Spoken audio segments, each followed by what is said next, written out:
bullets and bayonets back to the top. Bullets.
Brian Taylor, and I'm very honored to be requested by our president to be your parade announcer. And it's great to be here with you. I have to say it is a bit of a different format for a parade, but of course our president wanted to keep us safe, wanted to keep us warm. And I can tell you something, the talent that's going to be coming through these doors into this arena, it is going to get hot in here tonight.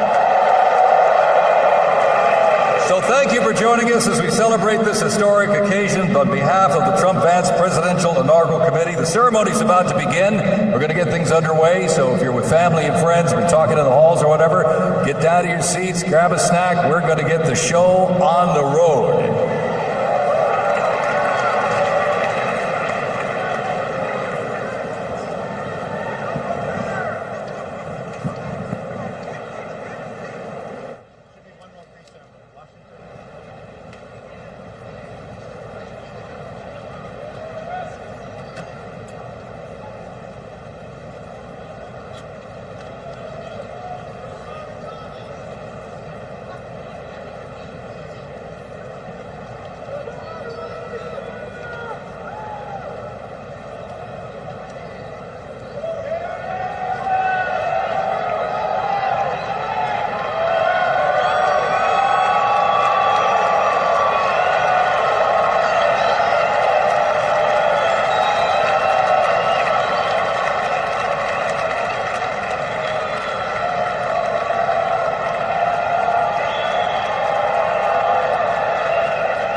going to play Americans Be Our National Spirit. No Americans Be Our National Spirit. Next up is honors.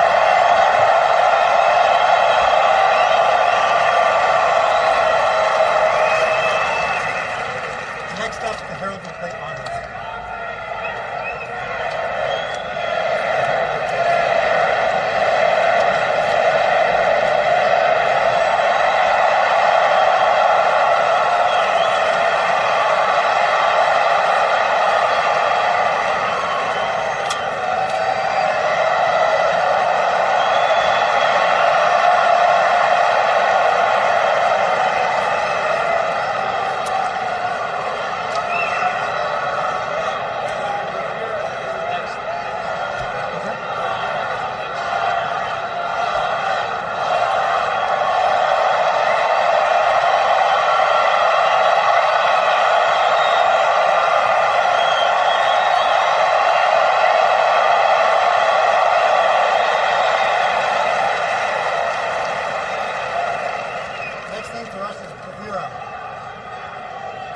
Next thing for us is bravura.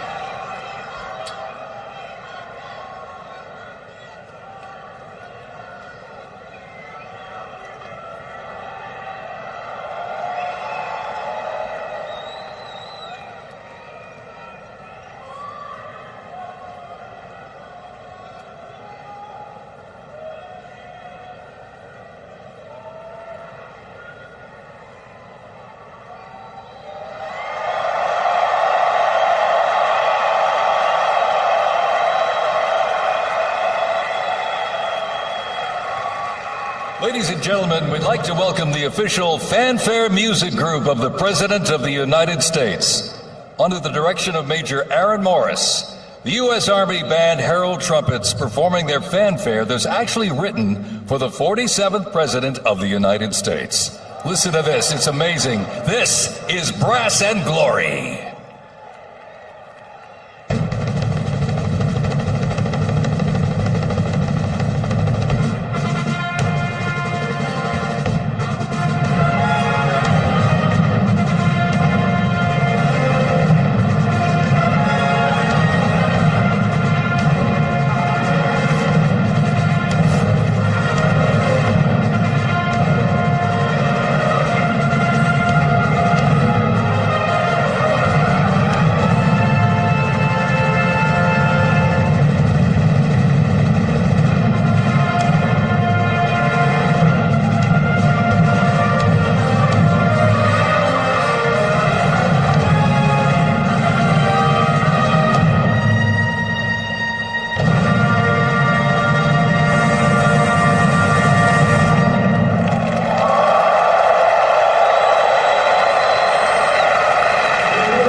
Ladies and gentlemen, please welcome the 50th Vice President of the United States of America, Vice President JD Vance, accompanied by the Second Lady, Mrs. Usha Vance.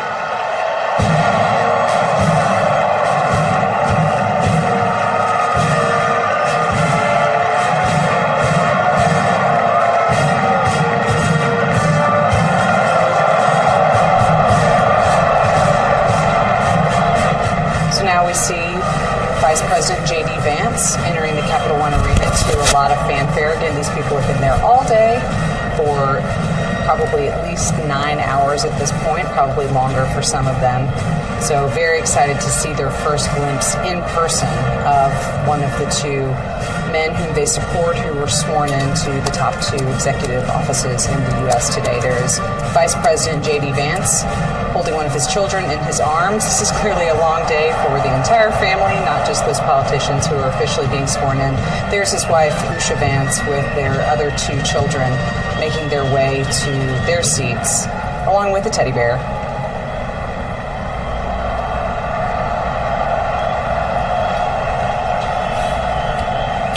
Arabelle was sucking the thumb during her dad taking the oath, and I don't know if that thumb's come out of her mouth since then, but, at age 3, why not when you're on stage in front of 20,000 people?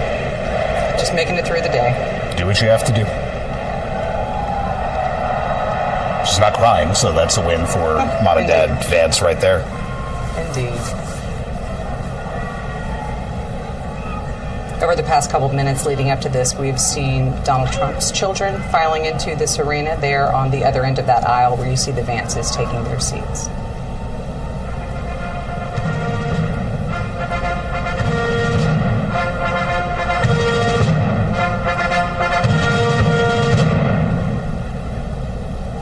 Ladies and gentlemen, please welcome the 47th President of the United States of America.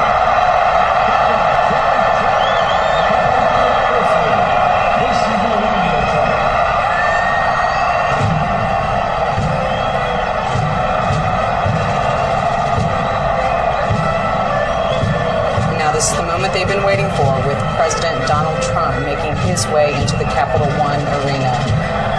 On their feet with cell phones, capturing this moment, the first time that many of these people who've been waiting all day will be getting their first glimpse in person of their newly sworn president. Again, this is not the last stop of the day for the President and First Lady. They will be taking part in these parade festivities. There's the President stopping for a selfie or maybe a video with a supporter. But after this, they will head to the White House, which will be their residence once again. The President's expected to sign a number of executive orders. He will do some of that here in Capital One Arena. There's a desk that we were looking at earlier that is set up on one side of the stage with what looks like a stack of executive orders that we anticipate him to take his traditional black Sharpie marker and put his signature on them, taking those executive actions, which he can do as president, and we often see presidents do in their first hours in office. After the events here in Capital One, again, they will head back to the White House, and then later this evening, there will be several inaugural balls where the President and First Lady will greet their supporters, will take part in a traditional first dance at each one. And it's a long evening, but it caps off a long inauguration day full of celebrations, pageantry, and tradition, albeit a little bit different here with many of these events being moved inside. We will let you listen and watch to the events of what we expect will be somewhat of a campaign rally, but we will continue to bring you live pictures coming in from across Washington from the other events that will take place throughout the rest of this inauguration day and evening. But for now, I'm Meg Kennard in Washington along with Sagar Magani. Thank you for being along with us as we have walked through many of the events on this inauguration day in Washington of Donald Trump as the 47th President of the United States. Thanks for being with us.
Ladies and gentlemen, we now present a selection of participants for the 2025 Presidential Inaugural Parade.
Ladies and gentlemen, the heroes of Butler County are here.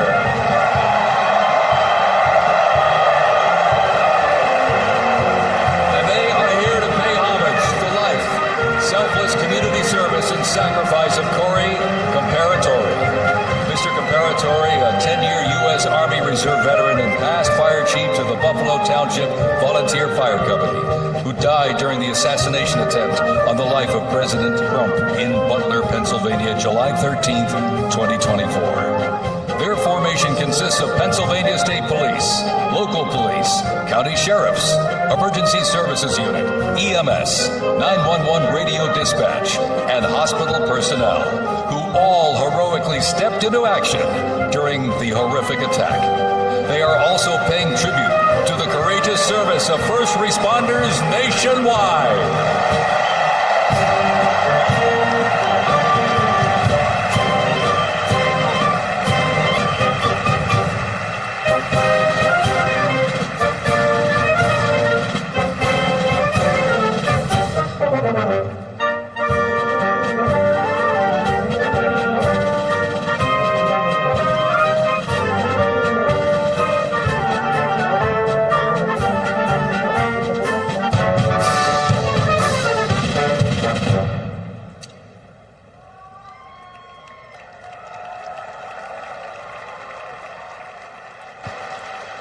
Ladies and gentlemen, at this very special event, let us now take a moment of silence in honor of Corey Comparatori.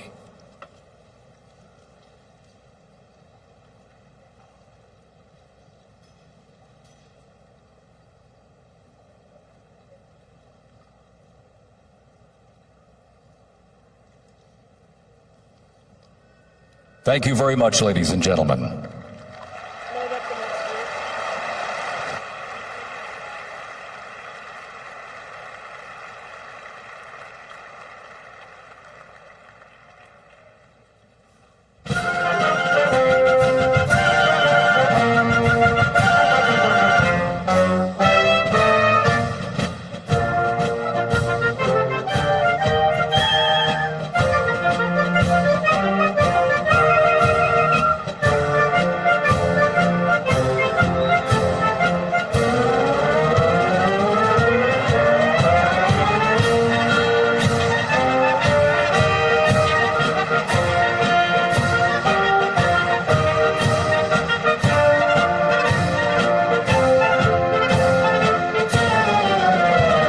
Present to you the New York Military Academy from Cornwall-on-Hudson, New York.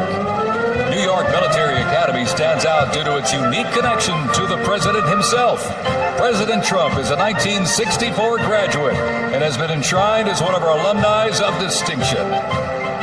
This historic academy has been named a Junior Reserve Officer Training Corps, that's JROTC, and are marching with their cadet dress uniforms. Look at these, all modeled after post-World War I General Blackjack Pershing's gray uniform.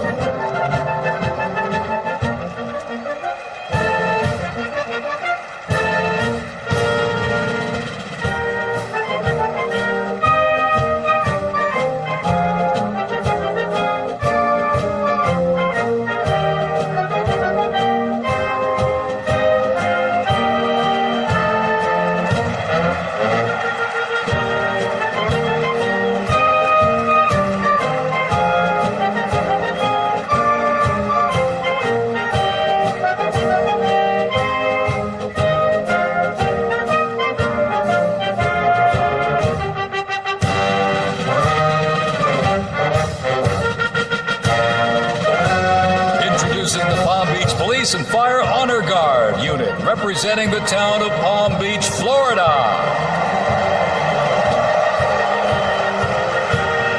This group consists of police officers and firefighters from the town of Palm Beach, home to some of the most prestigious people in the world, including President Donald J. Trump.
December.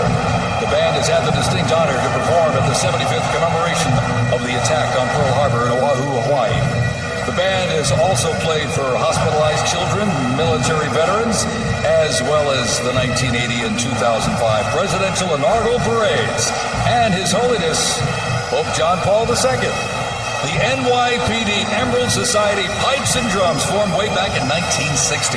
And you know, they are the oldest, largest police pipe band in the United States, comprised of all active and retired police officers of various ranks and assignments.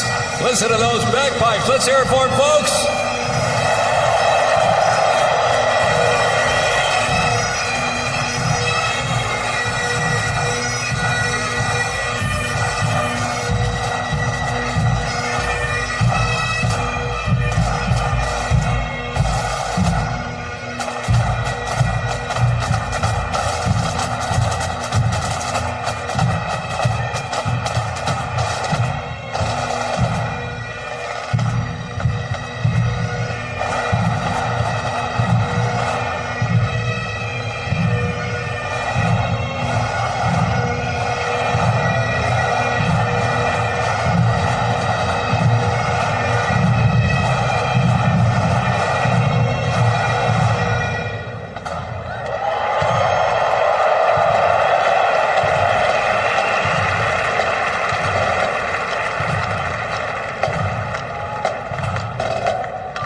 one that hits close to home for our Vice President. We now welcome the Middletown High School Marching Band and cheerleaders.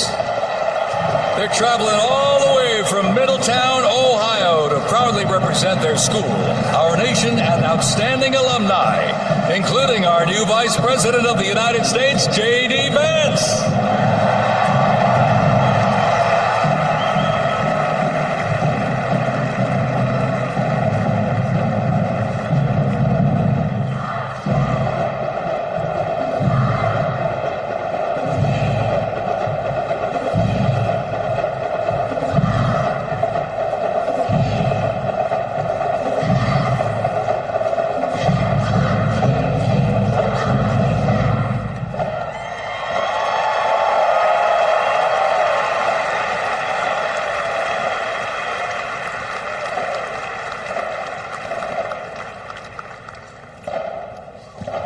The band has performed in countless parades, community and sporting events, as well as competitions. They have also always qualified for the Ohio Music Educators Association state finals for 23 years straight. How about that? And have earned the highest rating in 18 of those appearances. Woo! And today they performed America's Sweet Land of Liberty.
While they cheer here in the arena, let's cheer for them again, folks, from our VP hometown, Middletown High School Marching Band.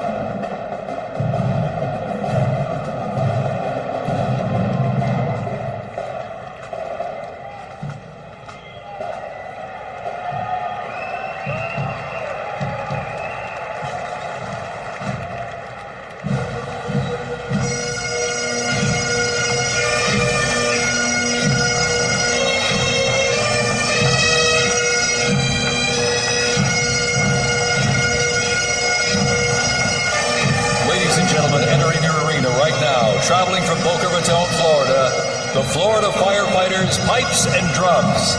And they are well seasoned when it comes to civic events. They've played and participated in parades, memorials, and other ceremonial events across both the United States and Europe. Today, they are wearing their most notable uniforms. What a great photo opportunity. Consisting of the Glengarry headgear and kilts. And they are proud to honor their fallen brothers and sisters each and every day.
Firefighters, pipes and drums leave the arena. We keep the rhythm and the drums going.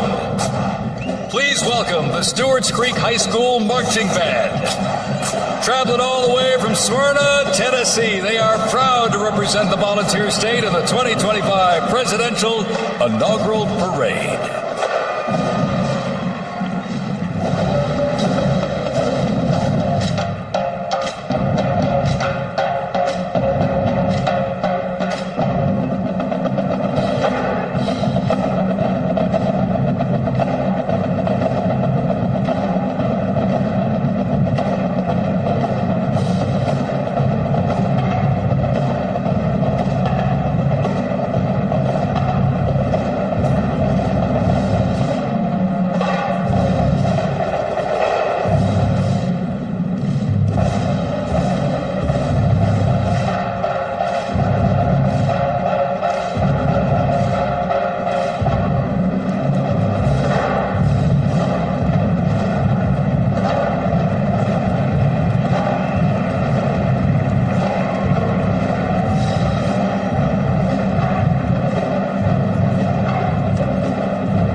band as the beat of the drums continues. Established in 2013, that band has rapidly become one of Tennessee's premier high school music programs.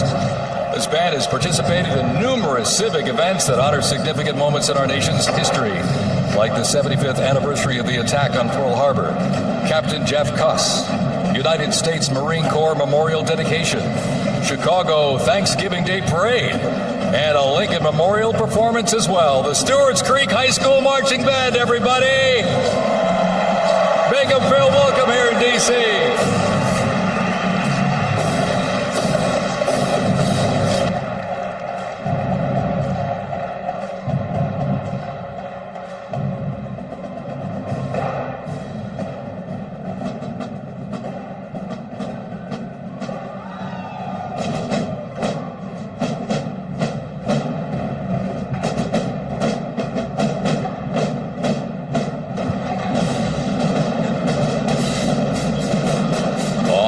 Ladies and gentlemen, now welcoming the Mississippi Valley State University Band.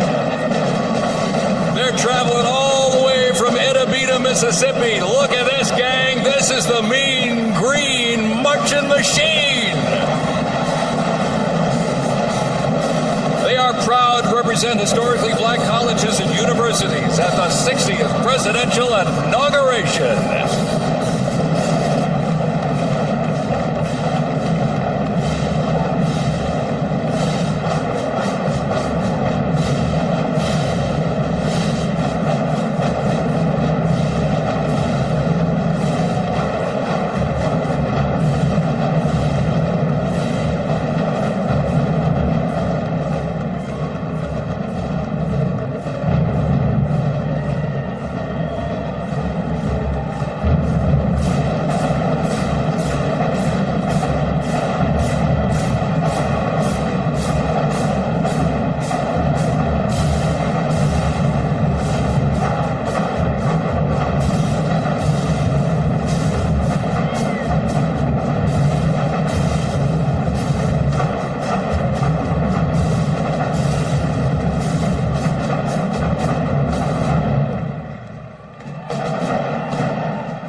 to 300 from the Mississippi Valley State University Band.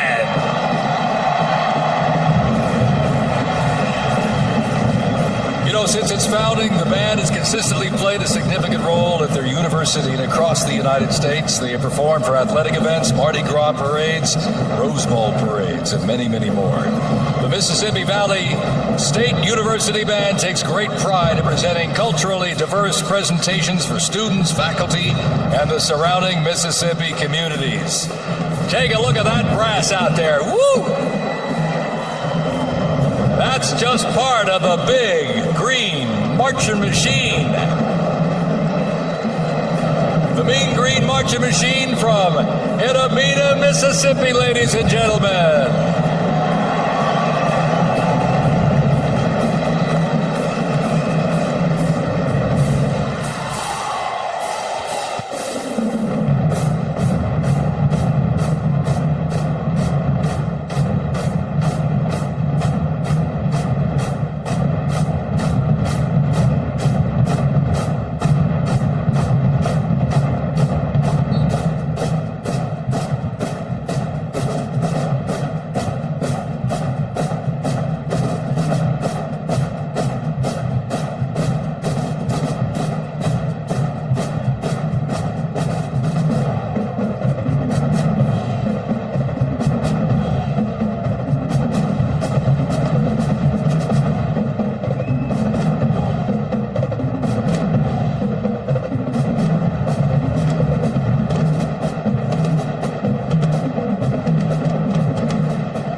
Ladies and gentlemen, please welcome our new special envoy to the Middle East, Steve Witkoff.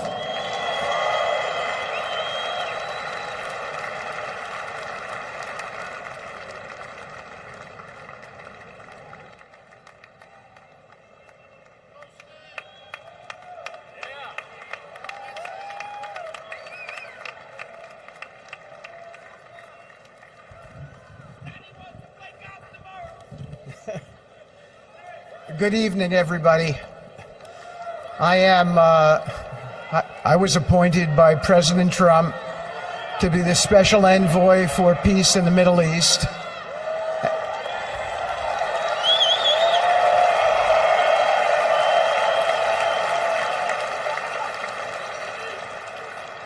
And I'd like to describe to you some of the things we're doing and how it informs on President Trump's policies. First of all, it is an honor to stand before you today as I reflect on the enormity of the role that President Trump has tasked me with. I am constantly reminded of the privilege it is to serve under the leadership of my boss, President Donald J. Trump.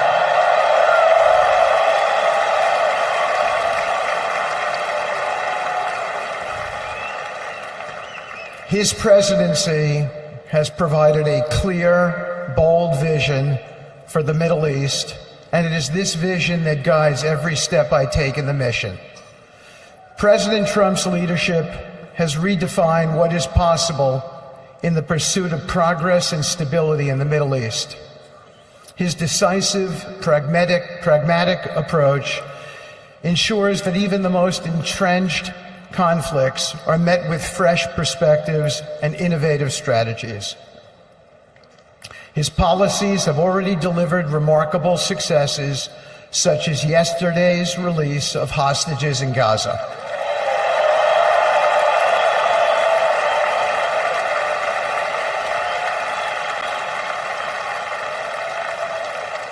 Thank you. This achievement demonstrates the strength of President Trump's leadership and the respect he commands on the global stage. It is yet another example of his ability to deliver results in the most complex and challenging situations. The Abraham Accords, a testament to his vision and determination, have also brought historic progress to the region, transforming old rivalries into new alliances. These agreements are not merely symbolic. They represent a practical roadmap for peace, economic cooperation, and mutual respect across nations. My role, as President Trump has tasked me, is straightforward yet profoundly challenging: to turn his vision into actionable outcomes. He sets the agenda, he lays the framework, and he inspires people like me into bold action. My responsibility is to implement his vision, engaging with leaders across the region to find pathways towards sustainable peace and stability. And let me tell you, having Donald Trump as a boss makes this task not only possible, but far more effective.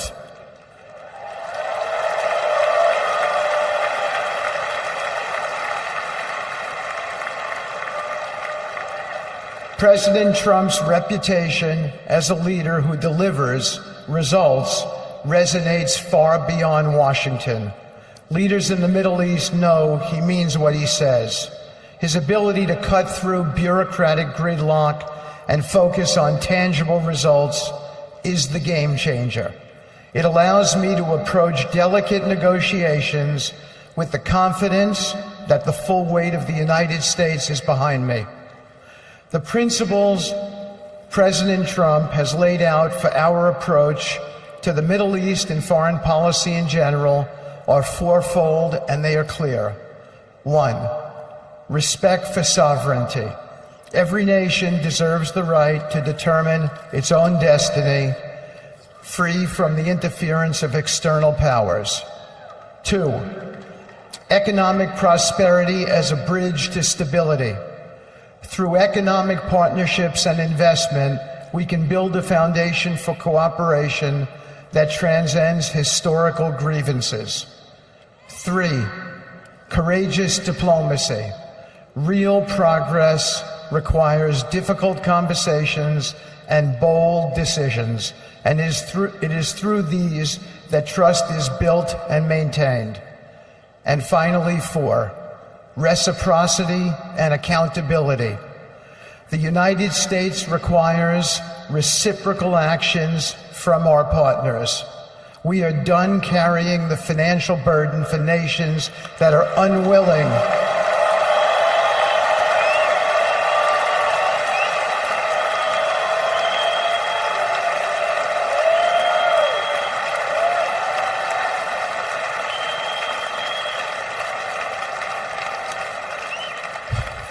We are done carrying the financial burden for nations that are unwilling to fund their own progress.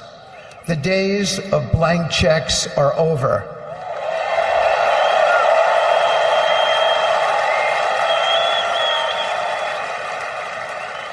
Partnerships under President Trump's leadership must be equitable, and contributions must reflect shared commitments to our goals.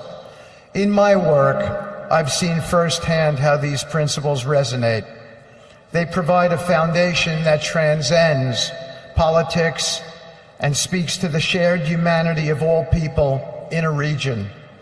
Leaders across the Middle East recognize that this Trump administration is serious about results, not symbolic gestures, but real, meaningful progress that improves lives. Thank you.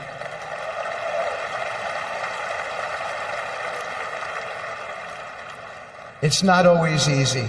There are moments of deep challenge and frustration. Decades of mistrust cannot be undone overnight. Yet I take comfort in knowing that I am not in this alone. President Trump's clarity of vision ensures that I never have to question what success looks like. His leadership provides the confidence and direction necessary to navigate these complexities. As we move forward, my commitment is to continue the work of advancing President Trump's vision for the Middle East.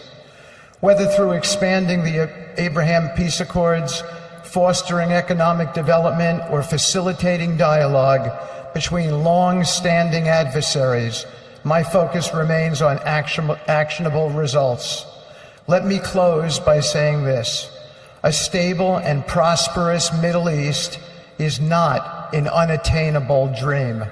It is a goal within our reach, made possible by strong leadership and unwavering commitment. Under President Trump's guidance, we are proving that the impossible can become reality. Thank you, but I have one more thing to say. We have some special people for me to introduce you to tonight. President Trump has been talking to them as well. They are the families of hostages from Israel who have been in Gaza for the last year and a half. There are many of them here today. Several of the families have lost children and loved ones, and they're here because they're part of an effort to retrieve their bodies so they can be buried in a proper way. Several have children who are still in captivity. There is an American family here whose loved one is scheduled to come out in 14 days, and they're going to be meeting the president tonight. So let's give them all some love and a big hand. Come on up.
And now I get to introduce my dear friend and the President of the United States, Donald J. Trump.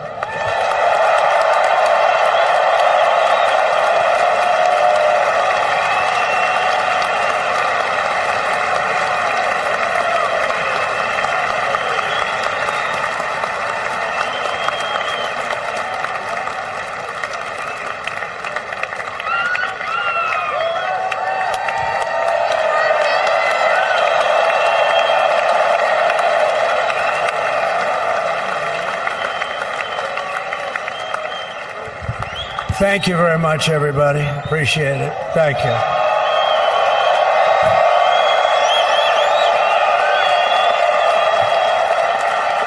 So now the work begins. We won, but now the work begins. We have to bring them home.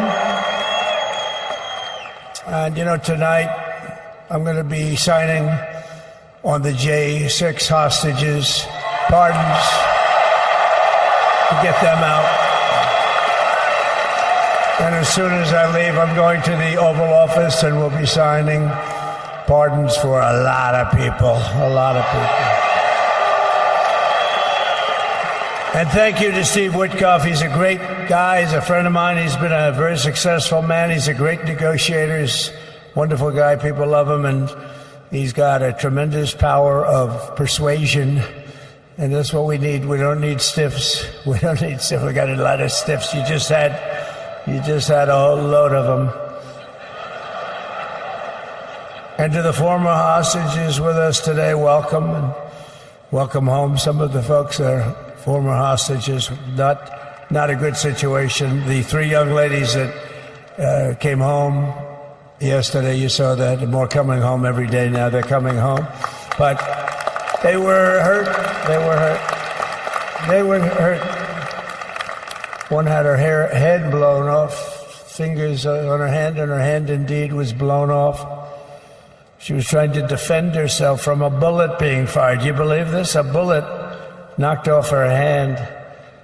I don't know. You look at it, it's a disgrace. We never stopped praying for you, and we're so glad that you're reunited with your friends and families, and God bless you all. And some of them are just saying, no, my son is gone. But please just bring home his body, right, Steve? Many of you have told me that your son is gone, but bring home his body. It should have never happened. 3 years, it's ridiculous. Should have never happened. Wouldn't have happened. I also want to express my tremendous gratitude to the hundreds of thousands of proud American patriots who came from all across the country to join us in this celebration. It's a celebration of a big win.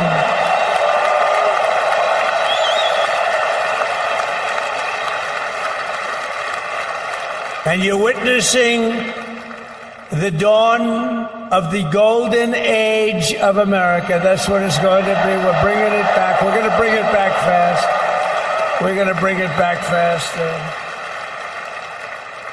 Let us also thank the incredible service members, National Guardsmen, Police, Secret Service, and law enforcement personnel who are keeping us all safe, even though they are great people.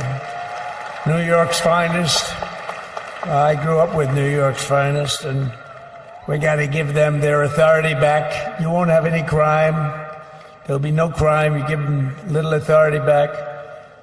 The whole way they run things in this country now, it's disgraceful. But it's going to change rapidly. We're going to make our cities safe again, too. Even though we're indoors, we've had a magnificent inaugural parade. And let's give a big round of applause. They were great. To all of the incredible performers and hardworking men and women who made it possible. Those people, really talented, amazing people. I also want to thank my wonderful family for being here, especially my beautiful wife, our First Lady, Melania.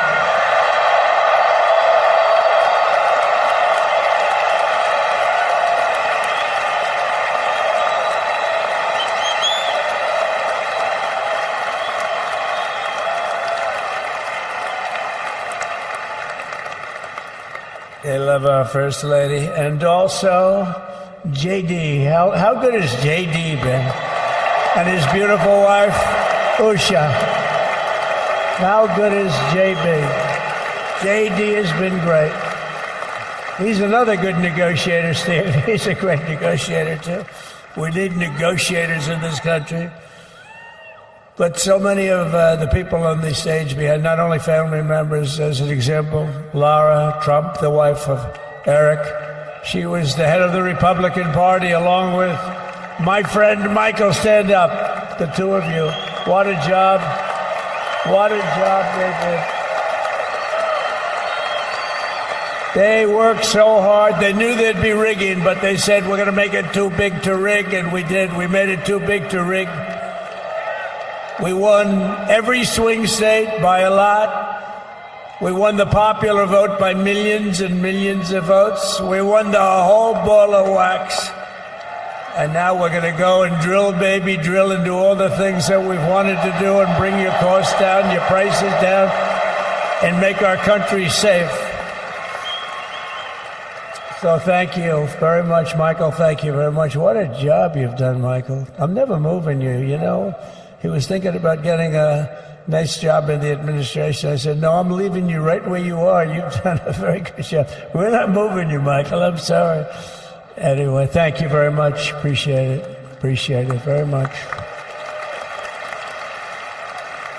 Right here with us also in the arena, I'm about to sign some very important executive orders of our new administration. Hey, Don, will you stand up, please? Don is another one. How about Don? This guy.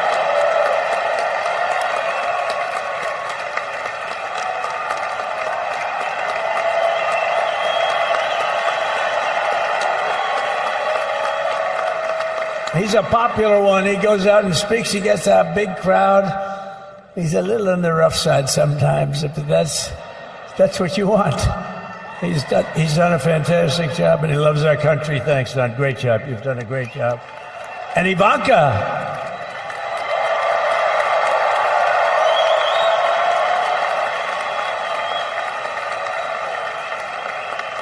And, you know, Jared negotiated the Abraham Accords, which are the biggest, it's the biggest deal made in the Middle East in many, many years, and it's really something. Jared, stand up, Jared. The Abraham Accords.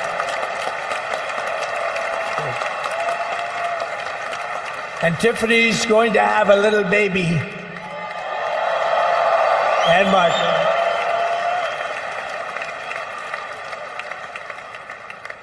And then I have a very tall son named Barron. Has anyone ever heard of him?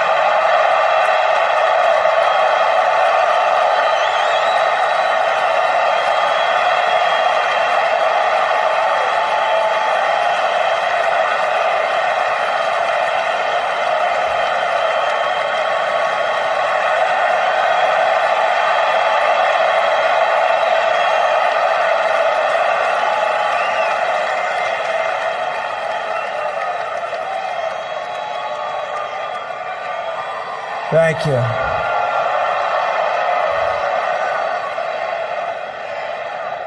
He knew the youth vote. You know, we won the youth vote by 36 points. And he was saying, Dad, you got to go out and do this one and that one. And we did a lot of them. And he respects them all. He understood them very well. And he said, Dad, you got to go out, do Joe Rogan, do all these guys. And we did. We did. And Joe Rogan was great. They were all great, right? Barron, they were all good. He understood the market. Another famous one, how about Kai? Stand up, Kai.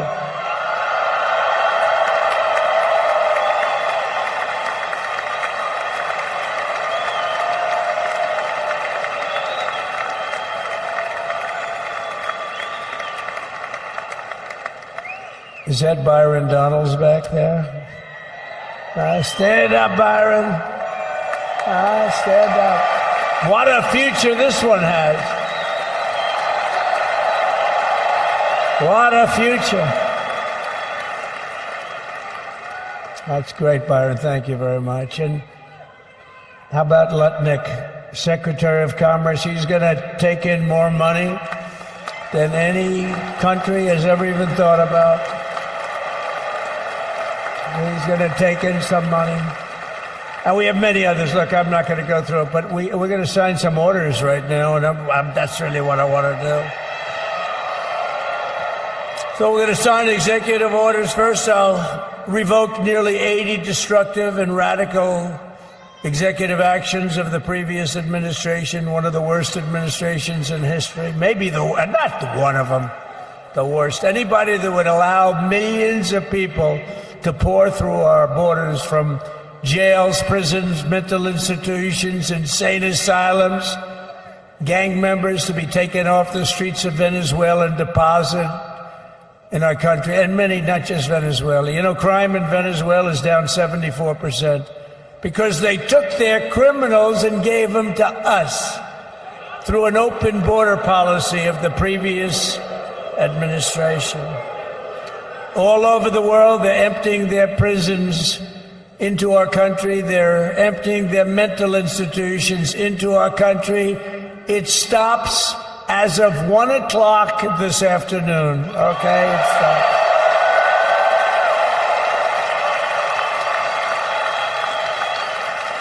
So I'm revoking nearly 80 destructive, radical executive actions of the previous administration. They'll all be null and void within about, 5 minutes? Is that them over there? 5 minutes? And next, to gain immediate control of the vast federal, out-of-control bureaucracy, I will implement an immediate regulation freeze, which will stop Biden bureaucrats from continuing to regulate. Most of those bureaucrats are being fired. They're gone.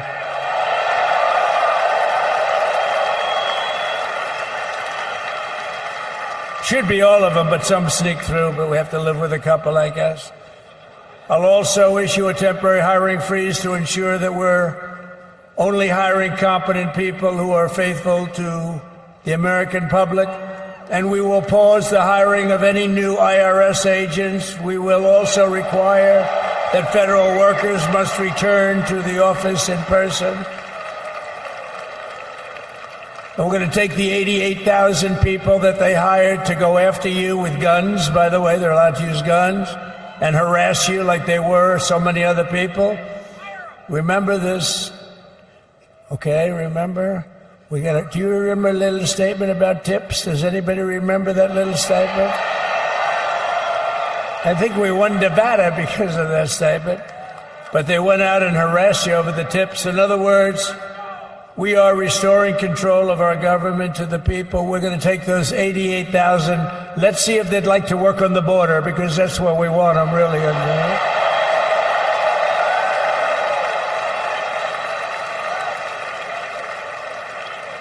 So we're going to have no tax on tips, right? No tax on tips.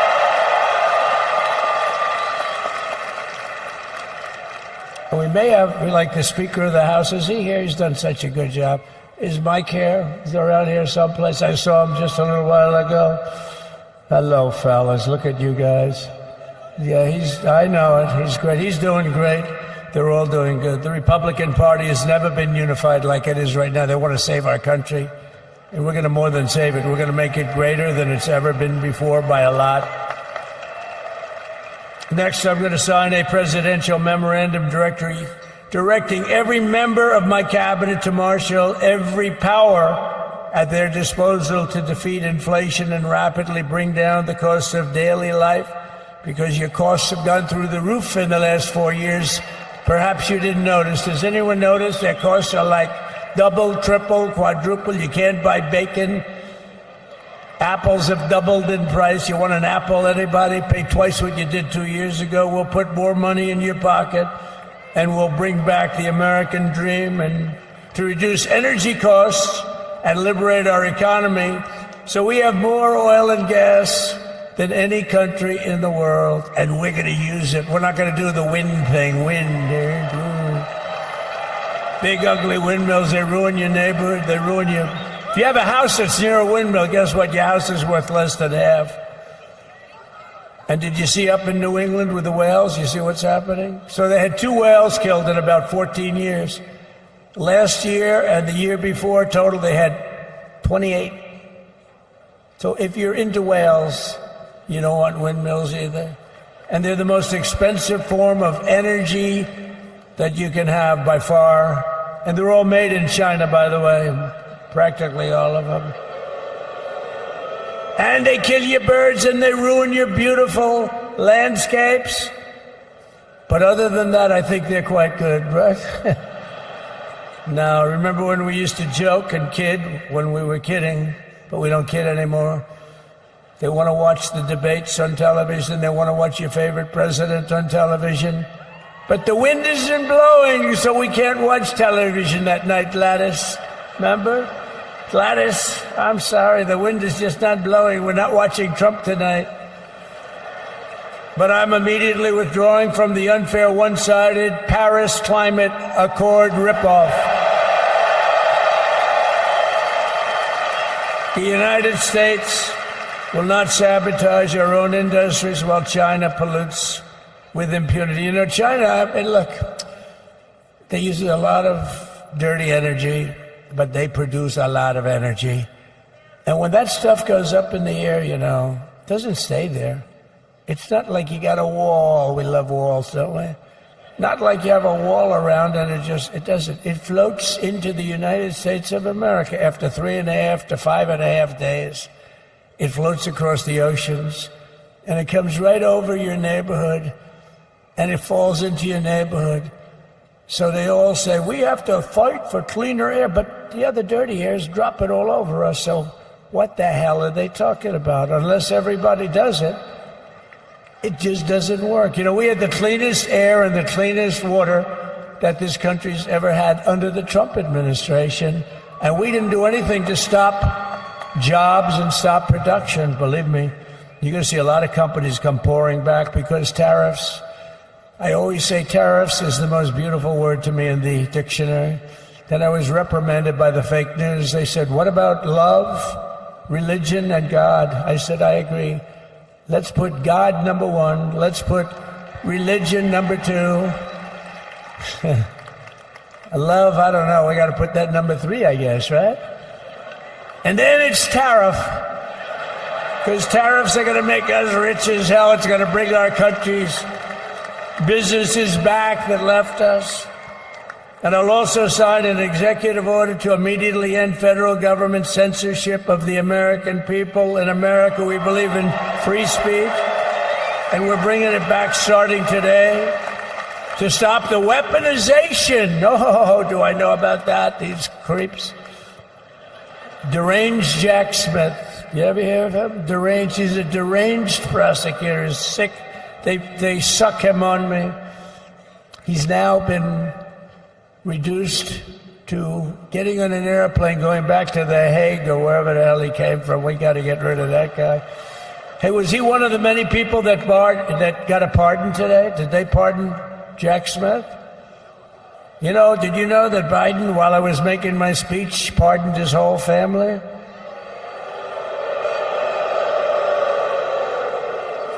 The brother, the whole deal was pardoned. Can you imagine that? While I was making my speech. Did everybody hear my speech? Did you like my speech?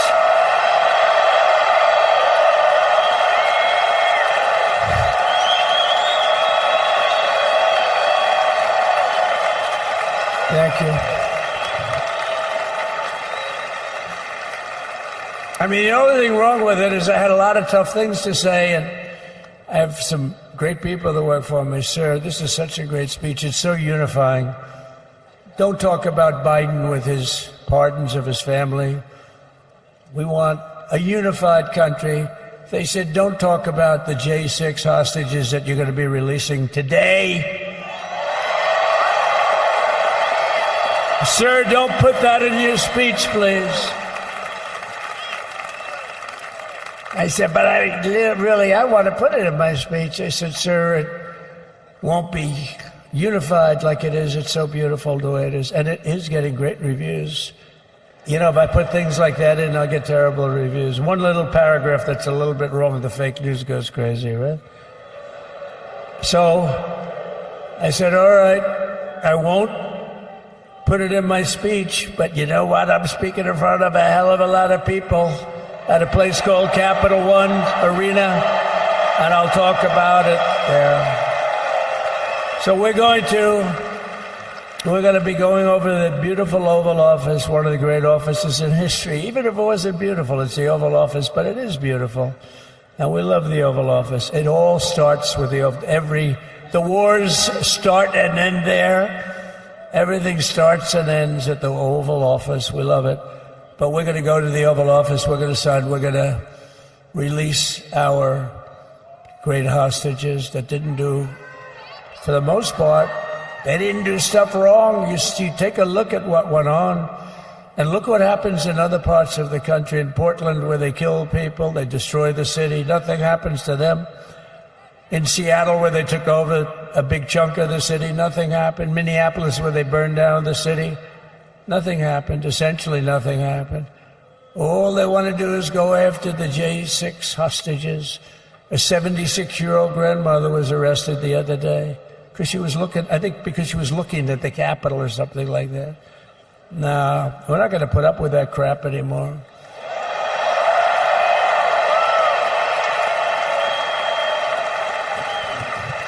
And to stop the weaponization of law enforcement, I've been investigated more than any human being in the world. I believe I have the all-time record. Every day a subpoena. Every single day would get subpoenas. I was more than any person. Alphonse Capone, remember I used to talk about it? Now, Alphonse Capone, Scarface, he was a pretty rough guy. He was investigated about 1/100th what Trump was investigated. My father's looking down at me, my mother, how the hell did this happen? You know what it is? They investigated their political opponent, the opponent of Biden, and then ultimately Kamala. Has anyone ever heard of Kamala?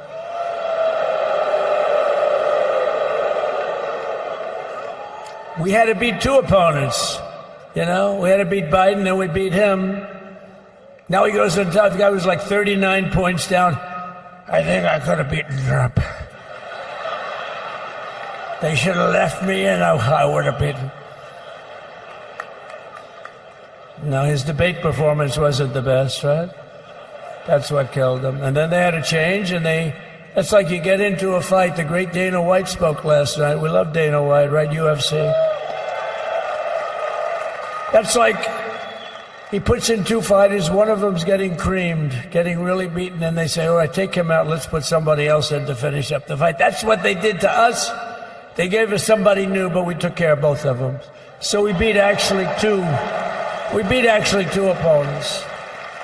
But to stop the weaponization of law enforcement and our government, I will also sign an order directing every federal agency to preserve all records pertaining to political persecutions under the last administration, of which there were many, and beginning the process of exposing any and all abuses of power, even though he's pardoned many of these people. Can you believe it? He's pardoned them. You know why he did it while I was speaking? Because that way I couldn't speak about it. I was speaking. I didn't know he did it. I finished my speech, and they said, sir, he pardoned his whole family. I said, oh, can I go back out there and talk about it? Somehow that wouldn't be very elegant. Our First Lady would say, please don't do that. But we have plenty of time to talk about it, and we will. We're doing all of this on our very first day in office. You know, don't forget, we've been in this position, really, where we won the primaries in record time. We were the fastest win of a primary ever in political history, which is a very nice thing. It's nice to know. Well, the second election was rigged, so we knew we were doing well. And if it wasn't, you know what? If it wasn't, I would have never run. But this third one was just a monster. Boy, was that a big one, huh? That was a big one. On the second one, we got like 10 or 12 million votes more than the first one. How about that? We did great on the first one. We did much better on the second one. But bad did we do well on the third one. So we're gonna have some fun. It's very simple. We're gonna make our country great. We're gonna make our country great again. We're gonna make America great again. How good a name is MAGA, though, right? You know? I was going to say keep America great, but unfortunately it wasn't great. Can't say keep it great. It will be great again, but CAG, keep America great, CAG, I don't think it's ever going to replace MAGA. Does anybody like CAG? I don't think so.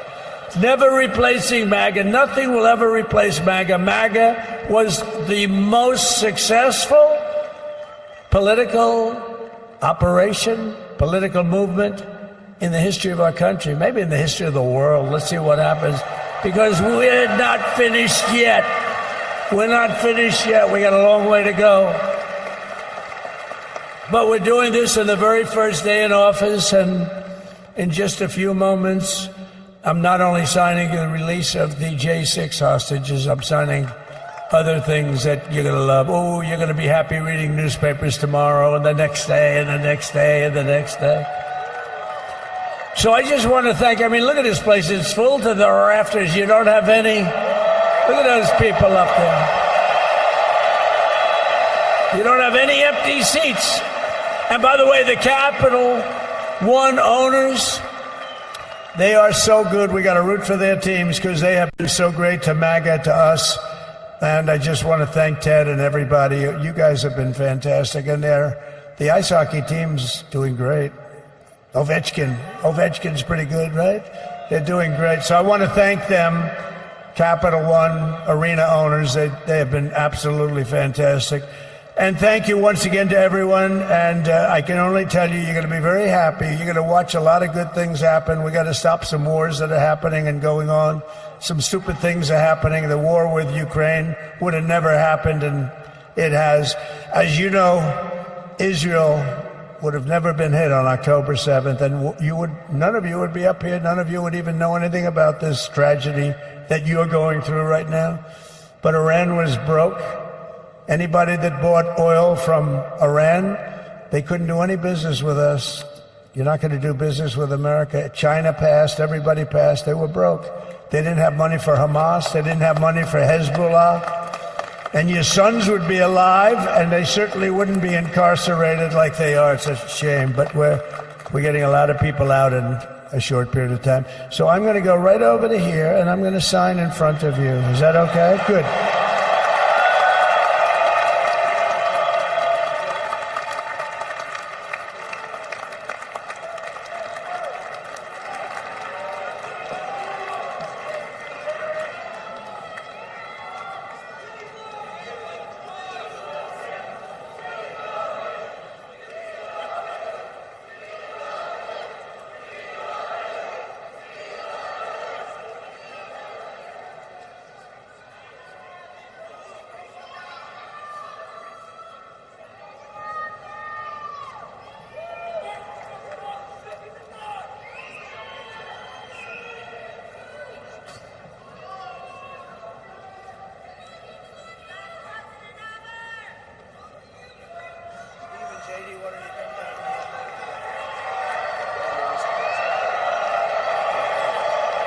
You have that other one to sign? Sorry, what's it? You have the other one to sign? We don't have it over here yet, sir. We'll have it for you back at the other. The first is the rescissions of 78 Biden-era EOs and presidential memoranda. You want to call it out? You want to say it?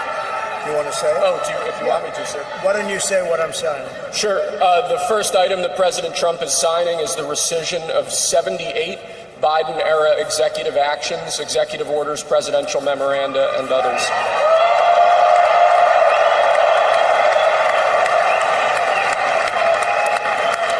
Thank you, sir.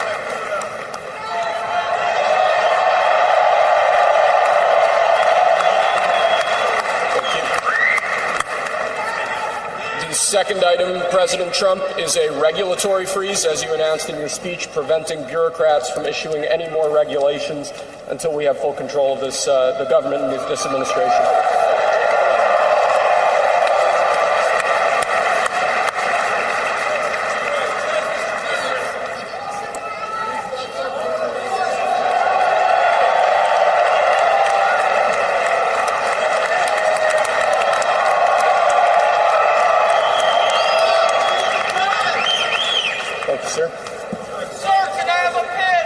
next item, sir, is a freeze on all federal hiring, excepting the military and a number of other excluded categories, again, until full control of the government is achieved and we understand the objectives of government going forward.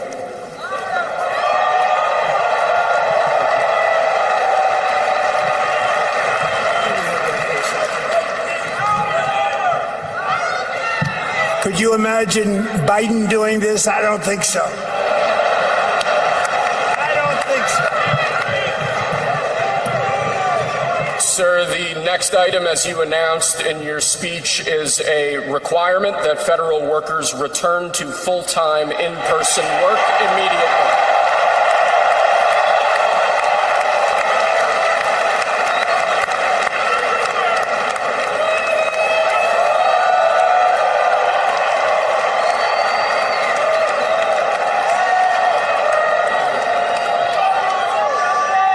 Thank you, sir. Next, we have a directive to every department and agency in the federal government to address the cost of living crisis that has cost Americans so dearly.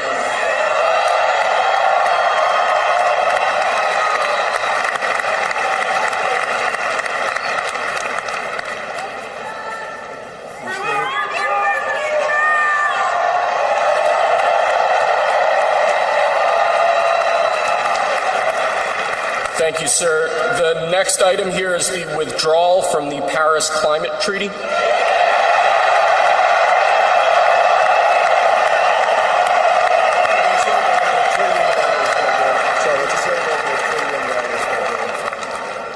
Yes, sir.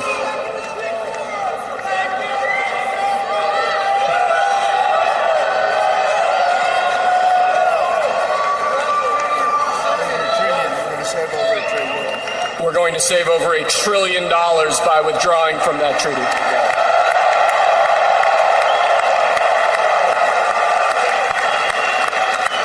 And the next item, sir, is a letter that will be transmitted to the United Nations explaining that we are withdrawing from the Paris Climate Treaty.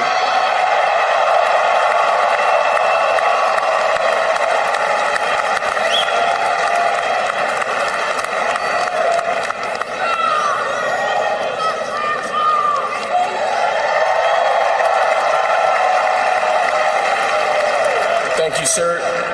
This next item is a directive to the federal government ordering the restoration of freedom of speech and preventing government censorship of free speech going forward.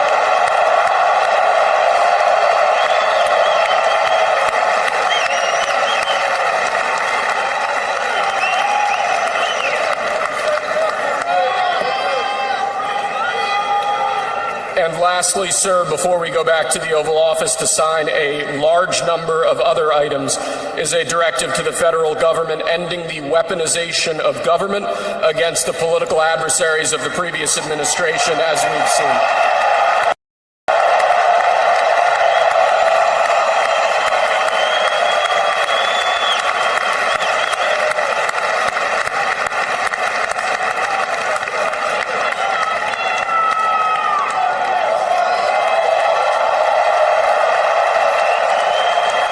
Thank you very much, sir. Appreciate it.